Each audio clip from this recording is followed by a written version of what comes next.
Hello there. The Governor of the Bank of England has told banks to ramp up their preparations for a no-deal Brexit.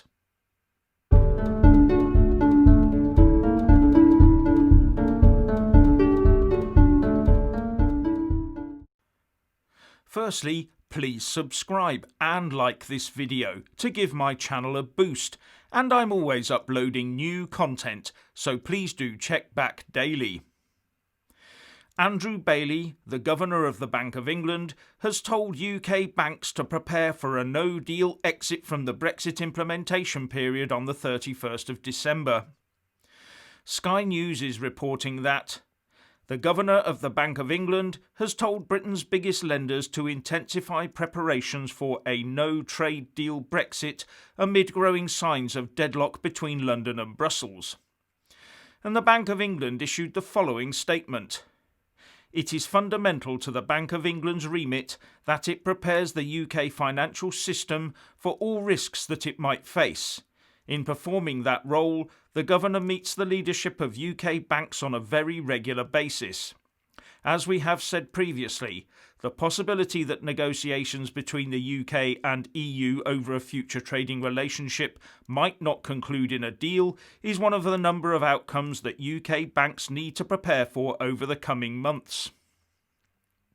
And the Financial Services Minister, John Glenn, said yesterday that our FS industry was world-class and that, I continue to believe that we are still well placed as a sector, whatever the specific outcomes are of negotiations ahead of us in the second half of this year. Now for me, it doesn't matter whether we get an acceptable deal or not. We should be planning for the possibility of a no deal anyway. Otherwise, how can we possibly convince Brussels that we are serious when we talk about walking away from a bad deal? But this news will, of course, have the usual suspects crawling out of the woodwork and from under the rocks, demanding that we extend the Brexit implementation period. But as all those with the true interests of the UK have repeatedly said, extending the Brexit implementation period would be a massive mistake for the UK government to take. And a massive political mistake too. And Boris and his team know that. But with the news that Dominic Cummings has been tasked to concentrate solely on Brexit, then we could well see an even stiffer resolve on the UK side to stick to the no extension script. But it will come as no surprise to Brexiteers that the press are still going after Cummings. It may not be making the major headlines, but they're still yapping at his heels over his family trip to Durham. And they've even got the local council up there to investigate the planning permission for the place he stayed in while they were in social isolation. All the while completely ignoring the cases of those like Kinnock, Corbyn and Blackford. And the press talks about one rule for some, etc. You'd think that the mass media was biased, wouldn't you? But as this case proves, today's headlines are tomorrow's binliners. Now back in the day I would have said chip papers, but we had to stop the practice of wrapping fish and chips in newspaper under UK law when the 1990 Food Safety Act came into force. And that was well before the European Union, which was formed in 1993.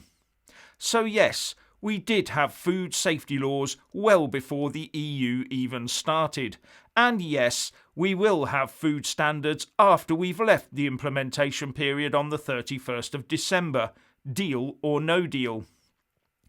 And if you want a good deal with the EU, then you have to prepare comprehensively for a no-deal situation.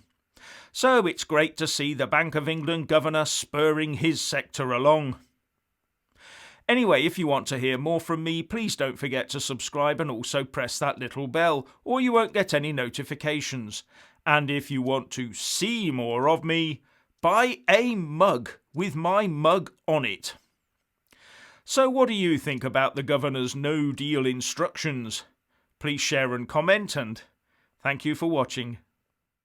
Please do like and share this video, and also subscribe to my channel. And when subscribing, please do remember to press on the little bell next to the subscribe button. That way you'll get an alert every single time I put up a new video. And thank you very much for watching.